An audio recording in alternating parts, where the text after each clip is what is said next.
നമസ്കാരം, മലയാളി വാർത്ത ഇൻസൈഡിലേക്ക് സ്വാഗതം. പാകിസ്ഥാനൊപ്പം ചേർന്ന് വിളവിറക്കിയ തുർക്കിയുടെ അടിവേരിളക്കുന്ന കളിയിറക്കി ഇന്ത്യ. ഇതുവരെ തുർക്കി കണ്ടിരുന്ന ഇന്ത്യയെ അല്ല ഇപ്പോൾ കണ്ടുകൊണ്ടിരിക്കുന്നത്. കാരണം പാകിസ്ഥാന് നേരെ മാത്രമല്ല, തുർക്കിക്ക് നേരെയും സംഹാര താണ്ഡവം തുടങ്ങിയിട്ടുണ്ട് ഇന്ത്യ.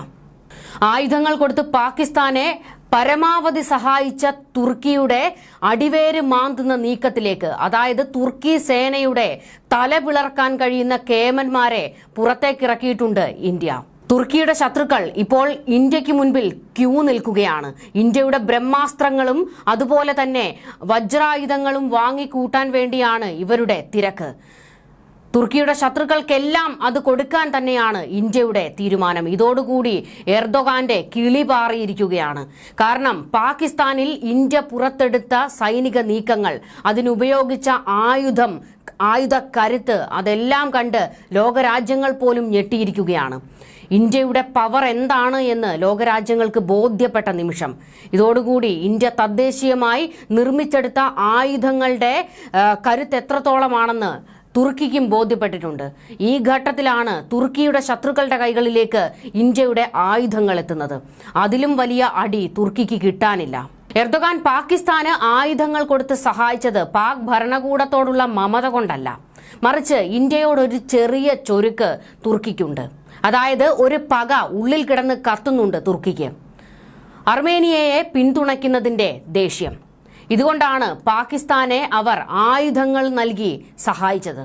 എന്നാൽ ഇതിന് പകരം വെച്ചിട്ടുണ്ട്, നല്ല ഒന്നാന്തരം ചെക്ക് വെച്ചിരിക്കുകയാണ് തുർക്കിക്ക് ഇന്ത്യ. അർമേനിയയ്ക്ക് കൂടുതൽ യുദ്ധോപകരണങ്ങൾ ഉടൻ തന്നെ കൈമാറാനാണ് ഇന്ത്യയുടെ നീക്കം. ആകാശ് 1S മിസൈലിന്റെ 2ാം ബാച്ച് ഇന്ത്യയിൽ നിന്നും ഉടൻ അർമേനിയയിൽ എത്തും എന്നാണ് റിപ്പോർട്ടുകൾ. അമേരിക്കൻ പ്രസിഡന്റ് ട്രംപിനെ അനുകൂലിക്കുന്നവരുടെ എക്സ് ഹാൻഡിലുകളാണ് ഇത്തരം ഒരു വാർത്ത പുറം ലോകത്ത് എത്തിച്ചിരിക്കുന്നത്.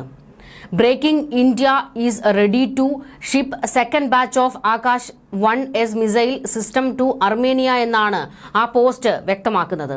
എന്നാൽ ഇതിനോട് കൂടുതൽ വിവരങ്ങളൊന്നും തന്നെ പുറത്തേക്ക് വന്നിട്ടില്ല. ഇതിനെക്കുറിച്ചുള്ള കൂടുതൽ സ്ഥിരീകരണങ്ങൾ ഒന്നും തന്നെ പുറത്തേക്ക് വന്നിട്ടും ഇല്ല. എന്നാൽ അമേരിക്കയിൽ നിന്ന് പുറത്തു വന്ന ഒരു വിവരമായതുകൊണ്ട് തന്നെ തുർക്കിയുടെ നെഞ്ചു കിടന്ന് പടപട ഇടിക്കുന്നുണ്ട് ഇപ്പോൾ. അർമേനിയയെ സംബന്ധിച്ചിടത്തോളം തുർക്കിയുടെ ആയുധ കരുത്ത് അവർക്കെന്നും ഒരു ഭീഷണിയാണ്. തുർക്കിയുടെ പ്രതിരോധ മികവാണ് ഇന്ത്യൻ അതിർത്തിയിൽ പക്ഷേ തകർന്നു വീണത്. ഇതോടുകൂടി തുർക്കി ഇത്രയേ ഉള്ളൂ എന്ന് ലോകത്തിന് ബോധ്യപ്പെട്ടിട്ടുണ്ട്. അതിന് പ്രധാന കാരണമായി മാറിയത് റഷ്യൻ സംവിധാനങ്ങൾക്കൊപ്പം ആകാശ് മിസൈലും ഇന്ത്യക്ക് കരുത്തായി ഉണ്ടായിരുന്നു. പാകിസ്ഥാൻ അതിർത്തികളിൽ അടിച്ചു കയറി തൂഫാനാക്കി തുർക്കിയുടെ ഡ്രോണുകളെ പപ്പടമാക്കിയ ആകാശിന്റെ ഇതേ കരുത്താണ് തുർക്കിയുടെ പ്രധാന ശത്രുവായ അർമേനിയയുടെ കൈകളിലേക്ക് എത്താൻ പോകുന്നത്. ഇന്ത്യയുടെ വ്യോമ പ്രതിരോധം അതിശക്തമാണെന്ന വസ്തുത ഓപ്പറേഷൻ സിന്ദൂറും തുടർ ഓപ്പറേഷനുകളും വ്യക്തമാക്കിയിട്ടുണ്ട്. അർമേനിയ അടക്കമുള്ള പല രാജ്യങ്ങളും കൂടുതൽ ആയുധങ്ങൾ ഇന്ത്യയിൽ നിന്ന് വാങ്ങാൻ സാധ്യതയുണ്ടെന്ന സൂചനകൾ പുറത്തു വന്നിട്ടുണ്ട്. പല കാര്യങ്ങളിൽ സമാനതകളുള്ള 2 അയൽ രാജ്യങ്ങളാണ് അസർബൈജാനും അർമേനിയയും. ഇരു രാജ്യങ്ങൾക്കും തൊട്ടടുത്തുള്ളത് ജോർജിയയും ഇറാനും തുർക്കിയും. ഇതിനു പുറമെ റഷ്യയുമായും അതിർത്തി പങ്കിടുന്നുണ്ട് അസർബൈജാൻ. പടിഞ്ഞാറ് കാസ്പിയൻ കടൽ. 95% ക്രിസ്ത്യൻ മതത്തിൽ വിശ്വസിക്കുന്നവരുള്ള അർമേനിയയിൽ 30 ലക്ഷമാണ് ജനസംഖ്യ. അസർബൈജാനിൽ 1 കോടിയാണ് ജനസംഖ്യ. അതിൽ 99% മുസ്ലിങ്ങൾ. മുൻ സോവിയറ്റ് രാജ്യങ്ങൾ തമ്മിലുള്ള സംഘർഷത്തിൽ റഷ്യയ്ക്ക് റോളുണ്ട്, താൽപര്യവുമുണ്ട്. തുർക്കിക്കുമുണ്ട് രാഷ്ട്രീയവും സാമ്പത്തികവുമായ താൽപര്യങ്ങൾ. കയ്യേറ്റം ചെയ്യപ്പെട്ട പ്രദേശങ്ങളെ സ്വന്തമാക്കാനും സ്വന്തം മണ്ണ് സംരക്ഷിക്കാനുമുള്ള അസീറി സഹോദരങ്ങളുടെ പോരാട്ടത്തിനൊപ്പമാണ് ഞങ്ങൾ എന്ന തുർക്കി പ്രസിഡന്റ് റജബ് ത്വയ്യിബ് എർദോഗാന്റെ പഴയ വാക്കുകൾ സൂചിപ്പിക്കുന്നത് അതുതന്നെയാണ്. സംഘർഷത്തിൽ അസർബൈജാനൊപ്പമാണ് തങ്ങളെന്ന സംശയമേതുമില്ലാതെ തുർക്കി വെളിവാക്കി കഴിഞ്ഞിട്ടുമുണ്ട്. ഒരു ദേശീയതയും 2 രാജ്യങ്ങളുമെന്നാണ് ഇരു രാജ്യങ്ങളെയും ഞങ്ങൾ വിശേഷിപ്പിക്കാറുള്ളത്. അവിടെ നടക്കുന്നത് എന്തും ഞങ്ങളെയും ആശങ്കപ്പെടുത്തുന്ന കാര്യമാണ്. അത് ഞങ്ങളുടെ അതിർത്തികളെയും പ്രദേശത്തെയും ബാധിക്കും. തുർക്കി പല തവണയായി വ്യക്തമാക്കിയ നിലപാടാണ് ഇത്. തുർക്കിയുടെ പിന്തുണ അസർബൈജാൻ എല്ലാ കാലത്തും കരുത്താണ്. അർമേനിയയ്ക്ക് പരോക്ഷമായി റഷ്യയുടെ പിന്തുണയുണ്ട്. എന്നാൽ അവർ ഒരിക്കലും അവരെ സൈനികമായി സഹായിക്കുന്നില്ല. എന്നാൽ അസർബൈജാനെ തുർക്കി എല്ലാ അർത്ഥത്തിലും സഹായിക്കുന്നുമുണ്ട്. അസർബൈജാനും അർമേനിയയും തമ്മിലുള്ള സംഘർഷത്തിലേക്ക് തുർക്കി കടന്നു വന്നത് 2016 യുദ്ധത്തിന് ശേഷമാണ്. 2020 വീണ്ടും ഇരു രാജ്യങ്ങളും തമ്മിൽ ഏറ്റുമുട്ടിയപ്പോൾ തുർക്കി അസർബൈജാന് പിന്തുണ നൽകി. സാംസ്കാരികതയാണ് ഇരു രാജ്യങ്ങളെയും ചേർത്ത് നിർത്തുന്നത്. ഭൂരിപക്ഷം അസീറിയൻ ജനതയും വംശീയമായി തുർക്കികളാണ് എന്ന കാരണമായിരുന്നു അന്ന് തുർക്കി അതിന് കാരണം പറഞ്ഞത്. അസർബൈജാനുമായി അതിർത്തി പങ്കിടുന്ന രാജ്യം എന്നതിന് പുറമെ അവരുടെ ഭാഷ തമ്മിലും സാമ്യമുണ്ട്. തുർക്കിയിൽ നിന്നും ഇസ്രയേലിൽ നിന്നും അസർബൈജാന് ആയുധ സഹായം ലഭിക്കുന്നുണ്ട്. 2020 സംഘർഷത്തിൽ അത്യാധുനിക ഡ്രോണുകളടക്കം വലിയ അളവിൽ ആയുധ സഹായം അസർബൈജാന് തുർക്കി നൽകി. അന്ന് വെടിനിർത്തൽ പ്രഖ്യാപിക്കുന്ന ഉടമ്പടി ഉണ്ടാകുന്ന ഘട്ടത്തിൽ റഷ്യയുടെ മധ്യസ്ഥതയ്ക്ക് പുറമെ തുർക്കിയും രംഗത്ത് വന്നു. തുർക്കിയുടെ ആയുധങ്ങൾ അസർബൈജാന് വലിയ അനുഗ്രഹം തന്നെയാണ്. അതാണ് അവരുടെ കരുത്തും. തുർക്കിക്കും അസർബൈജാനുമിടയിൽ റോഡ് നിർമ്മിക്കാനും റഷ്യയുമായി ചേർന്ന് അവരുടെ സമാധാന വാഹക സംഘത്തെ അയക്കുമെന്നും തുർക്കി ഉറപ്പു നൽകി. സിറിയൻ സൈനികരെ തുർക്കി അർമേനിയക്കെതിരെ പോരാടാൻ ഇളക്കി വിടുന്നു എന്ന ആരോപണമുണ്ട്. എന്നാൽ ഇത് അസർബൈജാനും തുർക്കിയും നിഷേധിക്കാറാണ് പതിവ്. അസർബൈജാനിൽ നിന്ന് എണ്ണയും വാതകവും ഇറക്കുമതി ചെയ്യുന്ന പ്രധാന രാജ്യമാണ് തുർക്കി. തുർക്കിയിലെ പ്രധാന നിക്ഷേപകരാണ് അസർബൈജാൻ. ഇരു രാജ്യങ്ങളും തമ്മിലുള്ള സംഘർഷത്തിൽ തുർക്കിയുടെ നിലപാടിനൊപ്പമാണ് പാകിസ്ഥാൻ എന്നതും ശ്രദ്ധേയമാണ്. അങ്ങനെ ആരുമില്ലാത്ത അർമേനിയയെ ഇന്ത്യ സഹായിക്കാൻ കൂടുതൽ ശക്തമായ തീരുമാനം വരും ദിവസങ്ങളിൽ ഉണ്ടാകും എന്നുള്ളതാണ് സൂചനകൾ. അർമേനിയ ഇന്ത്യയിൽ നിന്ന് പലതവണ ആയുധങ്ങൾ വാങ്ങിയിട്ടുണ്ട്.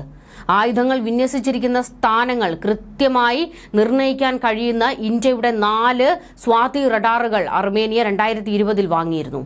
ഇതിന് പുറമെ കഴിഞ്ഞ 2022 സെപ്റ്റംബറിൽ ഇന്ത്യയുടെ മൾട്ടി ബാരൽ റോക്കറ്റ് ലോഞ്ചറുകളായ പിനാകയും ടാങ്കുകൾ കണ്ടെത്തി നശിപ്പിക്കാൻ കഴിയുന്ന കോൺകൂർ മിസൈലുകളും അർമേനിയ വാങ്ങിയിരുന്നു. ഇന്ത്യയും അർമേനിയയും തമ്മിലുള്ള വളർന്നുവരുന്ന പ്രതിരോധ സഹകരണം മേഖലയിലെ മാറിക്കൊണ്ടിരിക്കുന്ന ഭൗമരാഷ്ട്രീയ ചലനാത്മകതയെ അടിവരയിട്ട് കാണിക്കുന്നുണ്ട്. ഇരു രാജ്യങ്ങളും അവരുടെ തന്ത്രപരമായ സ്വാധീനം വികസിപ്പിക്കാൻ ശ്രമിച്ചുകൊണ്ടിരിക്കുകയാണ്. അർമേനിയയെ സംബന്ധിച്ചിടത്തോളം ഇന്ത്യയുമായുള്ള പങ്കാളിത്തം വിപുലമായ സൈനിക ശേഷികൾ മാത്രമല്ല, കൂടുതൽ സ്വാതന്ത്ര്യത്തിലേക്കും പ്രാദേശിക സുരക്ഷയിലേക്കും ഒരു പുതിയ നയതന്ത്ര സാമ്പത്തിക പാതയും വാഗ്ദാനം ചെയ്യുന്നുവെന്നാണ് വിലയിരുത്തൽ. ഇത്തരത്തിൽ ഇപ്പോൾ ആകാശ് മിസൈൽ സംവിധാനങ്ങൾ കൂടി അർമേനിയയ്ക്ക് കൊടുക്കാൻ ഇന്ത്യ തീരുമാനിച്ചു എന്നുള്ള തരത്തിലുള്ള വിവരങ്ങൾ പുറത്തേക്ക് വരുന്നുണ്ട്. അങ്ങനെ നോക്കിയാൽ അത് തുർക്കിയെ സംബന്ധിച്ചിടത്തോളം വലിയ തിരിച്ചടിയാണ്. കാരണം അസർബൈജാനും തുർക്കിയിൽ നിന്ന് ഡ്രോണുകൾ വാങ്ങിച്ചിട്ടുണ്ട്. പാകിസ്ഥാൻ വാങ്ങിയ അതേ ഡ്രോണുകൾ.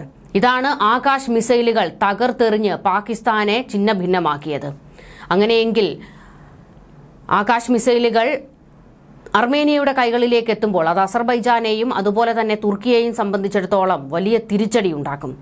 തീർന്നില്ല, തുർക്കിക്ക് വടി വെട്ടിയിട്ടേ ഉള്ളൂ ഇന്ത്യ. പല രീതിയിലാണ് തുർക്കിക്കെതിരെ ഇന്ത്യ നീക്കം നടത്തിക്കൊണ്ടിരിക്കുന്നത്.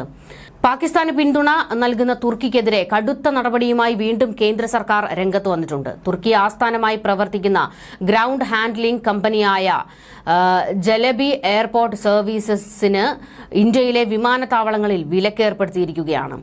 ജലബി എയർപോർട്ടിന്റെ സെക്യൂരിറ്റി ക്ലിയറൻസ് ആണ് കേന്ദ്ര സർക്കാർ റദ്ദാക്കിയത്. ദേശീയ സുരക്ഷ മുൻനിർത്തിയാണ് കമ്പനിക്ക് നൽകിയ സെക്യൂരിറ്റി ക്ലിയറൻസ് റദ്ദാക്കുന്നതെന്ന് civil aviation security joint director Sunil Yadav പുറത്തിറക്കിയ ഉത്തരവിൽ വ്യക്തമാക്കുന്നുണ്ട്. മുംബൈ, ഡൽഹി, ഹൈദരാബാദ്, കൊച്ചി, ചെന്നൈ തുടങ്ങി ഇന്ത്യയിലെ പ്രധാന വിമാനത്താവളങ്ങളിലെല്ലാം ഗ്രൗണ്ട് ഹാൻഡ്ലിംഗ് ഓപ്പറേഷൻ ചെയ്യുന്ന പ്രമുഖ കമ്പനിയാണ് ജലബി എയർപോർട്ട് സർവീസസ്. തുർക്കിയിലെ ഇസ്താംബുൾ ആസ്ഥാനമായി പ്രവർത്തിക്കുന്ന ജലബി ഏവിയേഷൻ ഹോൾഡിംഗ് കമ്പനിയുടെ ഭാഗമായുള്ള ജലബി എയർപോർട്ട് സർവീസസ് ഇന്ത്യ രാജ്യത്തെ പ്രധാന വിമാനത്താവളങ്ങളിലെല്ലാം ഗ്രൗണ്ട് ഹാൻഡ്ലിംഗ് സർവീസുകൾ കൈകാര്യം ചെയ്യുന്നവരാണ്. മുംബൈ വിമാനത്താവളത്തിന്റെ 70% ഗ്രൗണ്ട് ഓപ്പറേഷൻസും തുർക്കി കമ്പനിയാണ് കൈകാര്യം ചെയ്യുന്നത്. General aviation service, passenger service, cargo, postal service, warehouse and bridge operation തുടങ്ങിയ ഗ്രൗണ്ട് ഓപ്പറേഷൻസുകൾക്കെല്ലാം കമ്പനി കൈകാര്യം ചെയ്യുന്നുണ്ട്. ഇത്തരത്തിൽ വീണ്ടും തുർക്കിയുടെ ഒരു കമ്പനി പൂട്ടിച്ചിരിക്കുകയാണ് ഇന്ത്യ. മറ്റൊരു വിവരവും കൂടി ഈ ഘട്ടത്തിൽ പങ്കുവയ്ക്കാനുള്ളത്, ഇന്ത്യ പാകിസ്ഥാൻ വിഷയത്തിൽ നേരിട്ടുള്ള ചർച്ചകൾക്ക് മാത്രമേ ഇന്ത്യ തയ്യാറുള്ളൂവെന്ന് മൂന്നാം കക്ഷിയുടെ ഇടപെടൽ അംഗീകരിക്കില്ല എന്നും കേന്ദ്ര വിദേശകാര്യമന്ത്രി എസ് ജയശങ്കർ വ്യക്തമാക്കി. അത് വർഷങ്ങളായുള്ള ഇന്ത്യയുടെ നിലപാടാണെന്നും അതിൽ ഒരു മാറ്റവും ഇല്ല എന്നും കേന്ദ്രമന്ത്രി തറപ്പിച്ചു പറഞ്ഞു. ഇന്ത്യ പാക് വെടിനിർത്തലിൽ ഇടപെട്ടുവെന്നും കശ്മീർ വിഷയത്തിൽ മധ്യസ്ഥത വഹിക്കാമെന്നും US പ്രസിഡന്റ് ഡൊണാൾഡ് ട്രംപ് ആവർത്തിച്ചു പറയുന്നതിനിടെയാണ് ഇക്കാര്യത്തിൽ കേന്ദ്ര വിദേശകാര്യമന്ത്രി ശക്തമായ വിശദീകരണം നൽകിയിരിക്കുന്നത്. അതിർത്തി കടന്നുള്ള ഭീകരത പാകിസ്ഥാൻ അവസാനിപ്പിക്കുന്നതുവരെ സിന്ധു നദീജല കരാർ മരവിപ്പിച്ച നടപടി തുടരുമെന്നും മന്ത്രി വ്യക്തമാക്കിയിട്ടുണ്ട്. പാക് അധീന കശ്മീരിൽ നിയമവിരുദ്ധമായി കയ്യേറിയ ഇന്ത്യയുടെ പ്രദേശം ഒഴിപ്പിക്കുന്നത് സംബന്ധിച്ച് മാത്രമാണ് കശ്മീരിനെക്കുറിച്ച് ഇനി ചർച്ച ചെയ്യാനുള്ളതെന്നും ആ ചർച്ചയ്ക്ക് തങ്ങൾ തയ്യാറാണെന്നും അദ്ദേഹം മാധ്യമങ്ങളോട് വ്യക്തമാക്കിയിട്ടുണ്ട്. ഇന്ത്യ കടുത്ത നടപടികൾ സ്വീകരിക്കുകയാണ്. പാകിസ്ഥാന് തക്കതായ താക്കീതും കൊടുത്ത് ഇന്ത്യ നിലപാടിൽ ഉറച്ചു നിൽക്കുമ്പോൾ പാകിസ്ഥാന് വീണ്ടും അടിപതറുകയാണ്. ന്യൂസ് ഡെസ്ക് മലയാളി വാർത്ത ഇൻസൈഡ്.